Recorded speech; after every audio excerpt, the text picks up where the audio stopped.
ஒரு 3 நாளாவே இந்த முருகன் சிலை இஷ்யூ வந்து பெருசா போயிட்டு இருக்கு. இந்த முருகன் சிலை எங்க இருக்குன்னு பார்த்தா வந்து சேலத்துல இருக்கு. என்ன பிரச்சனைன்னு பார்த்தா வந்து எப்பயுமே இருக்க முருகன் சிலையோட ஃபேஸ் மாரி இந்த முருகன் சிலை இல்ல. தப்பா செதுக்கிட்டாங்கன்ட்டு பெரிய இஷ்யூ போயிட்டு இருக்கு. அத வச்சு இது பார்க்கறதுக்கும் முருகன் மாரி இல்ல. இது பார்த்தாலே வந்து எங்களால வழிபட முடியலன்ட்டு நெறைய பேர் இஷ்யூ போட்டுட்டு தான் இருக்காங்க.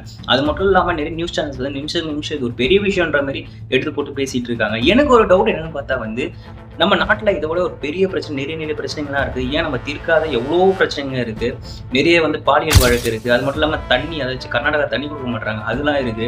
அதெல்லாம் விட்டுட்டு இத எதுக்கு எடுத்து வச்சு பேசணும்? அது மட்டும் இல்லாம வந்து முருகன் வந்து இப்படி இருப்பாரு, அப்படி இருப்பாரு, அழகா இருப்பாரு, வெள்ளையா இருப்பாரு, ஒல்லியா இருப்பாரு, குண்டா இருப்பாருன்ட்டு யாருக்குமே தெரியாது. ஆனா இவங்க தான் என்னமோ முருகர வந்து பக்கத்து வீட்டுக்காரன்ற மாரி என்னமோ பேசிட்டு இருக்காங்க. அதாச்சு அந்த கமெண்ட் பண்றவங்க சில தற்குறின்னு தான் சொல்றேன். தயவு செஞ்சு இத விட்டுருங்க. இன்னமும் வந்து நம்மகிட்ட மதவெறி வேணாம், ஜாதி வேணாம், எதுவுமே வேணாம்.